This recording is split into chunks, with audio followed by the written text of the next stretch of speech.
পানি মহান আল্লাহর বিশেষ নেয়ামত। পানি জীবনের উৎস। পবিত্র কোরআনে এ বিষয়টি তাৎপর্যপূর্ণভাবে উল্লেখ করা হয়েছে। পবিত্র কোরআনে ইরশাদ করা হয়েছে, আর আমি তো পানি থেকে সব প্রাণবান বস্তুকে সৃষ্টি করেছি। পানির সঙ্গে প্রাণী ও উদ্ভিদ জগতের সম্পর্কের কথা প্রকাশ পেয়েছে পবিত্র কোরআনের আরও কয়েকটি আয়াতে। ইরশাদ করা হয়েছে, তিনি তো আকাশ থেকে বৃষ্টি বর্ষণ করেন এবং তা তোমাদের জন্য পানীয়। এ থেকেই উদ্ভিদসমূহের জন্ম হয়, যেগুলোতে তোমরা পশুচারণ করে থাক। সূরা নাহল, আয়াত ১০।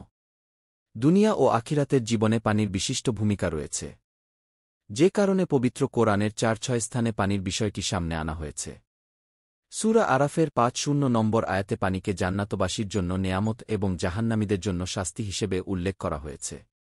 পানিকে অতীতেও আল্লাহ অনুগত বান্দার জন্য পুরস্কার এবং অবাধ্যদের জন্য শাস্তির হাতিয়ার হিসেবে ব্যবহার করেছেন।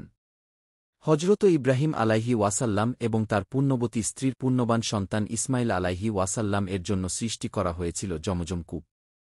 দুনিয়ায় আল্লাহ রব্বুল আলামিনের বিস্ময়কর নিদর্শনগুলোর মধ্যে জমজম কূপ অন্যতম। প্রায় ৫,০০০ বছর আগে অলৌকিকভাবে পবিত্র কাবা ঘরের সন্নিকটে এ বরকতময় কূপটির সৃষ্টি হয়।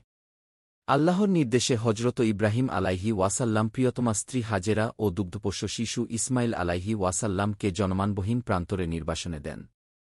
স্ত্রী ও পুত্রের জন্য সামান্য পানি ও কিছু খেজুর মক্কার মরু প্রান্তরে রেখে যান।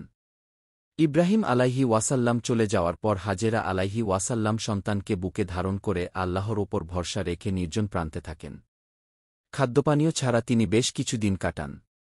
বুকের দুধ নিঃশেষ হয়ে যাওয়ার পর ইসমাইল আলাইহি ওয়াসাল্লাম যখন ক্ষুধায় কাতর হয়ে ছটফট করছিলেন, তখন হজরত হাজেরা আলাইহি ওয়াসাল্লাম দুগ্ধপোষ্য শিশুর জীবন বাঁচানোর জন্য একবার সাফা পাহাড়ে আরেকবার মারওয়া পাহাড়ের উপর ছোটাছুটি করেন পানির খোঁজে।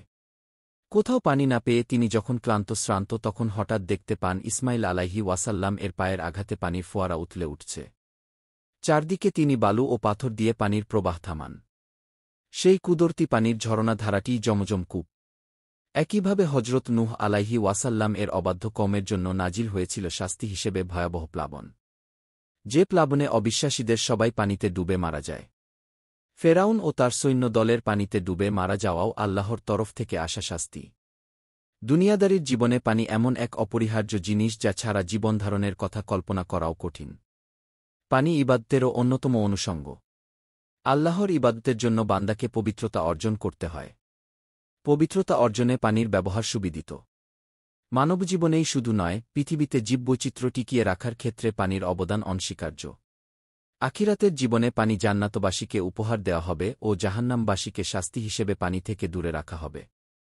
জাহান্নামবাসী ভয়াবহ কষ্টে পানির পিপাসায় পড়ে জান্নাতীদের কাছে পানি চাইবে, কিন্তু তাদের পানি দেওয়া হবে না। আল্লাহ বলেন, জাহান্নামবাসী জান্নাতবাসীকে ডেকে বলবে, আমাদের উপর কিছু পানি বা খাদ্য ফেলে দাও বা আল্লাহ তোমাদের যা দিয়েছেন তা থেকে। তারা বলবে, আল্লাহ এ দুটি অবিশ্বাসীদের জন্য নিষিদ্ধ করেছেন। সূরা আরাফ, আয়াত ৫-০। পানি বর্তমান বিশ্বে ব্যাপকভাবে অপচয় হচ্ছে। পানি যেহেতু আমাদের জন্য বিশাল এক নেয়ামত, সেহেতু মহান আল্লাহ পানির অপচয় করা নিষেধ করেছেন। পানির অপচয় ইসলামের দৃষ্টিতে এক মারাত্মক গর্হিত কাজ। আল্লাহ বলেন, তোমরা আহার কর ও পান কর, কিন্তু অপচয় কর না, তিনি অপচয়কারীকে পছন্দ করেন না। সূরা আরাফ, আয়াত ৩-১।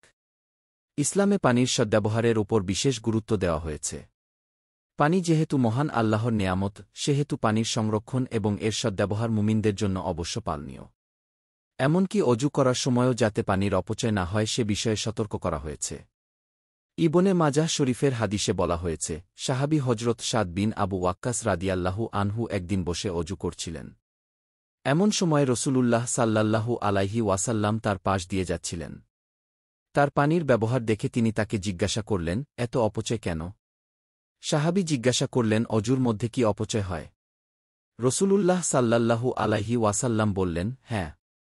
এমনকি নদীর পাশে বসেও অজু করার সময় পানি অযথা খরচ করলে অপচয় হিসেবে গোনা হবে। পানি কিভাবে পান করতে হবে সেই আদব মহান বি হজরত মুহাম্মদ সাল্লাল্লাহু আলাইহি ওয়াসাল্লাম শিক্ষা দিয়েছেন। বসে ডান হাত দিয়ে বিসমিল্লাহির রাহমানির রাহিম বলে পানি পান করা সুন্নত। ৩ শ্বাসে পানি পান করা উত্তম। রসূল সাল্লাল্লাহু আলাইহি ওয়াসাল্লাম পানি সম্পর্কে যে শিক্ষা দিয়েছেন সেগুলো শুধু সুন্নত নয়, বরং এর প্রতিটিতে রয়েছে শরীর সুস্থ রাখার নিদর্শন। রসূল সাল্লাল্লাহু আলাইহি ওয়াসাল্লাম বলেছেন, তোমরা পানির পাত্র ঢেকে রাখ এবং বাসনগুলো উল্টে রাখ। মুসলিম। আল্লাহ আমাদের পানির সদ্ব্যবহারের তৌফিক দান করুন। লেখক, প্রতিষ্ঠাতা সভাপতি Amena Khatun Hafezia Quran research and cadet institute, Katiadi, Kishoreganj.